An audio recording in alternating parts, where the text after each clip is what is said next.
goals to see of Barcelona and set up a date with City rivals Real Madrid in the final of the Spanish Super Cup. Plus, the high rush of exciting games to look forward to this weekend across Europe. My name is Bode Bruno. Good morning and welcome to Sport Express. Thanks for joining us on the weekend edition of Sport Express. It's time for the international newsreel. Pedro Pita is here with the latest. Thank you, buddy. We'll start off with the Olympics, where Russia's appeal against its four-year ban from all major global sporting events is set to be heard by the Court of Arbitration for Sport, CAS. The World Anti-Doping Agency's executive committee had made the unanimous decision to impose the ban on Russia last month after declaring Russia's anti-doping agency USADA non-compliant for manipulating lab data handed over to investigators in January 2019.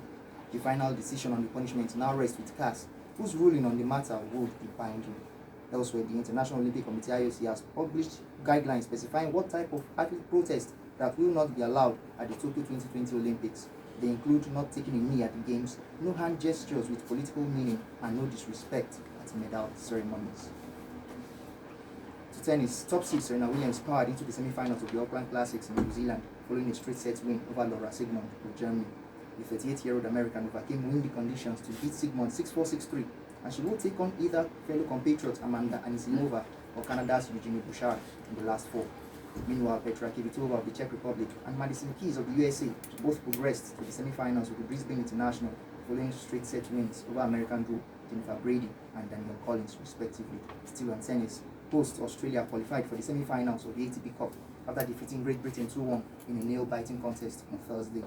Nick Kyrgios had beaten Cameron Norrie before Britain responded as Dan Evans took out Alex de Minaur, but the pair of Nick Kyrgios and de Minaur combined for a 3-6, 6-3, 18-16 win, despite Great Britain having 4 match points to seal the encounter.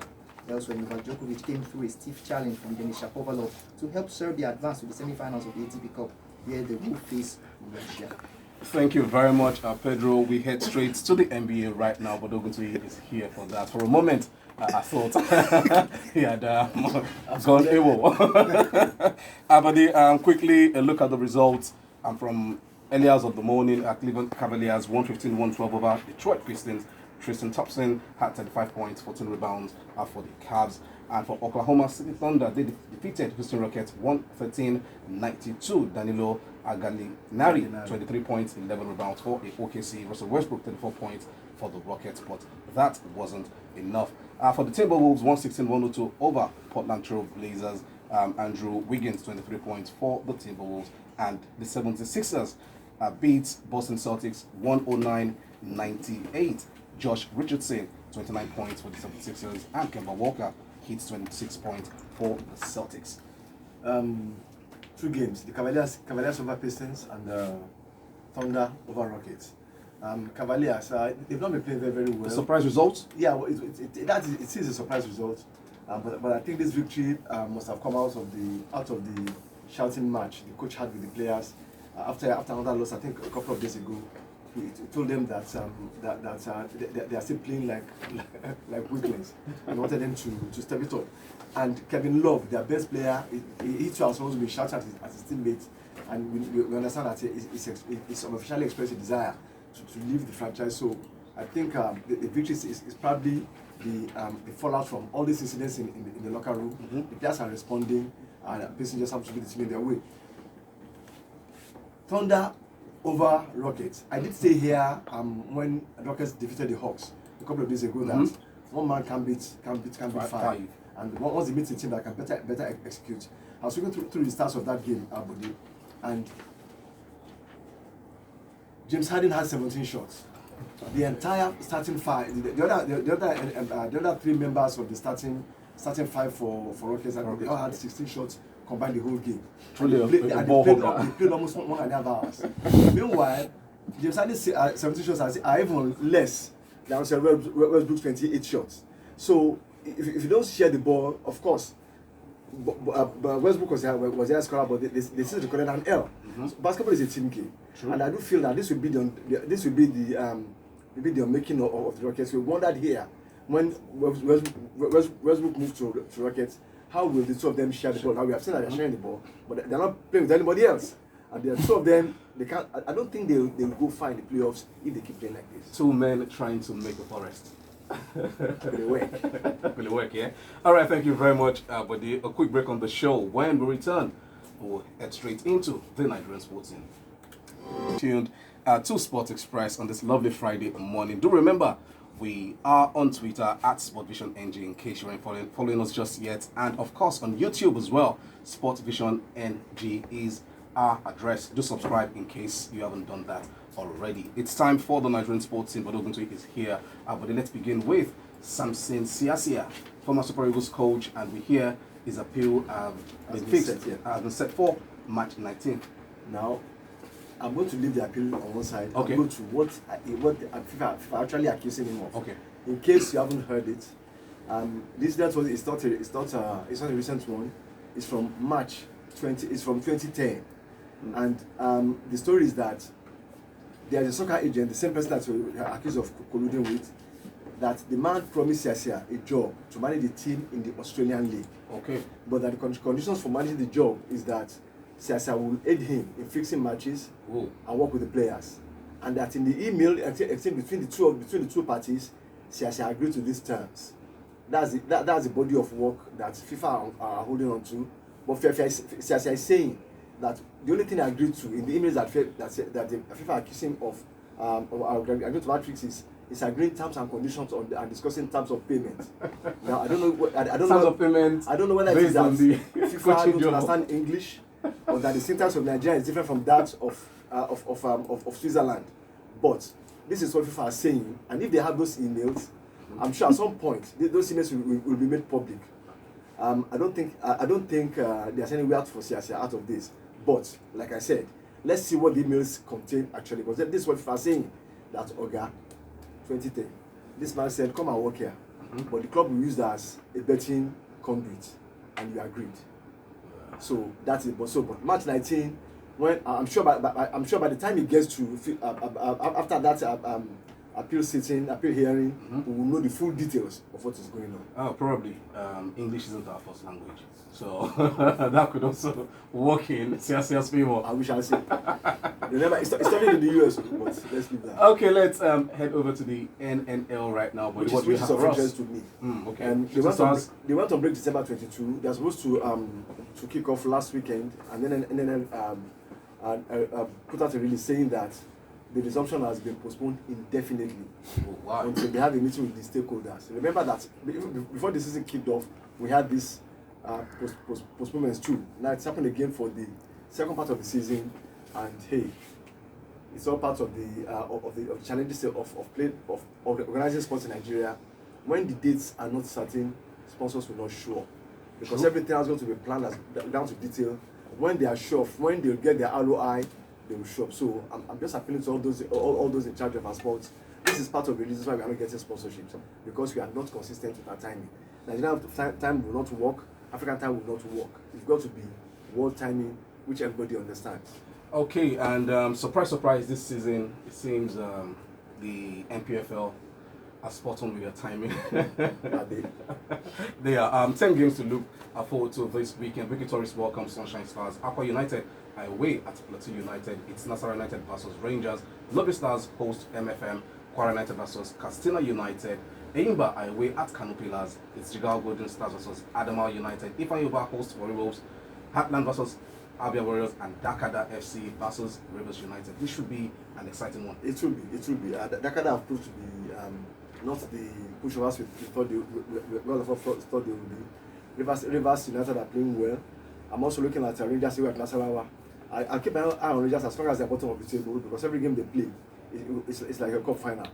They have a couple of games in hand, but their points, the points differential to get them out of the relegation zone, they still need to make it up. And so every game Rangers play, like I said, it will be like a cup final. Remember that they relegated some of their players to the junior ranks, not even junior, academy ranks. Wow. Grown men. So I think that even in the academy, you probably have grown men there as well. It's not somebody that said that. So Rangers also on my radar. MFM have a tough task. We are smelling blood. I can't remember Ogunbote ever winning the league with any team. This might be a chance in a lifetime chance, although they still do well and they play well on the continent, but I don't think he's won the league. And now he's smelling it, because if he wins this one and he wins the match in hand, they're the top of the Lord. They are playing well. MFM play well away from home. Well, they did the early part of the season, but I think, like we say, Jungle has matured. But they still play better away from away than they do at home. So that will also be an interesting game Monday. Alrighty, thank you very much, buddy. There goes the Nigerian sports in a quick break, and when it's home stretch on the show Sports Express on this Friday morning, it's time for the World Soccer Report. Yemi Adesanya is here for that, and Yemi, we begin with the Spanish Super Cup, where it ended. Atletico Madrid 3, Barcelona 2, Atletico 2 late goals, and Barcelona didn't see that coming. Where do we start from? VAR for VAR. Chelsea. VAR. One day, a handball is a penalty. Second day, it's not a penalty. For me, my problem has always been consistency. Lionel Messi's disallowed goal, hit the shoulder, VAR says handball, leading to a goal. And we saw it just a few weeks ago in the Premier League. Something similar happened, and he left to go. So we have to find balance, but at the same time, you have to give a lot of credit to Atletico for how they played, very aggressive as usual. But it's sad that the organizers won't get the Clasico that they're probably looking for.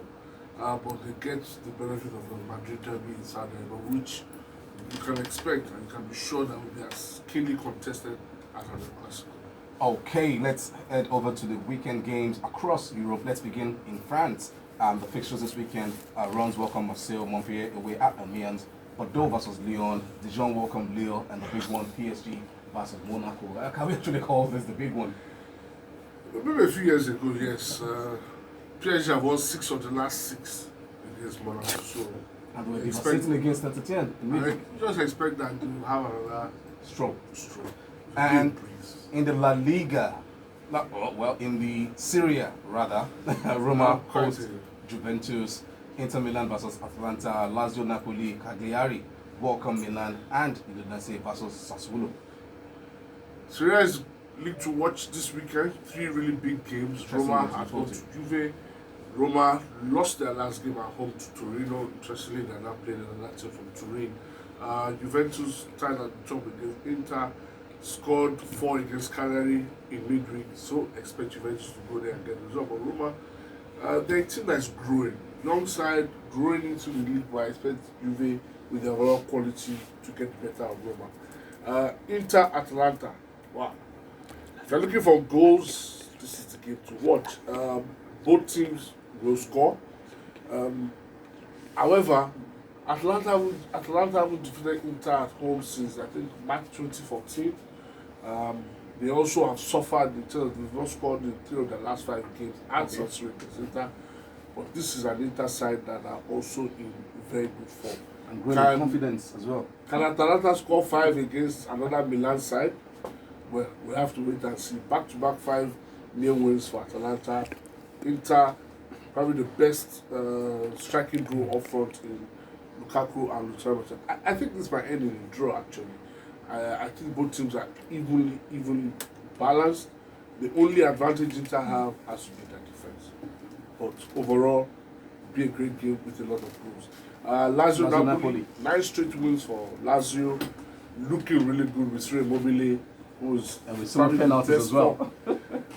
Napoli are heading in the other direction.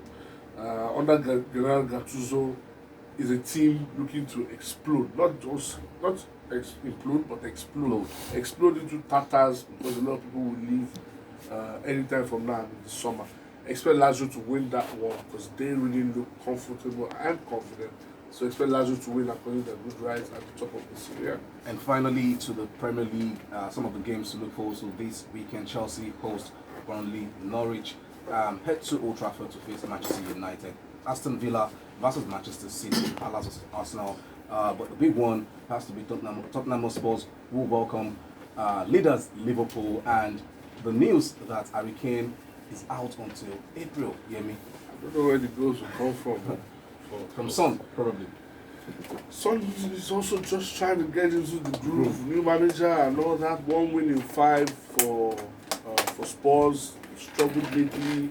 Liverpool have undefeated in 37. They've won 11 of the last 12. They look awesome. You just can't see a defeat for Liverpool from anywhere. And that's how good this team is looking. They're more settled. Spurs are still having to chop and change. Jose probably doesn't know his best 11 yet because he's just coming halfway through the season, trying to fit in players in different positions. But I expect another explosive game where I think we'll have some goals in this one. But still, I expect Liverpool to win. Alrighty, thank you very much, Ayemi. And that's our show for today, Sports Express. Do join us on Monday for another fabulous edition, same time on Classic FM 97.3. My name is Bode Bruno. Have yourselves a sporting weekend. Keep it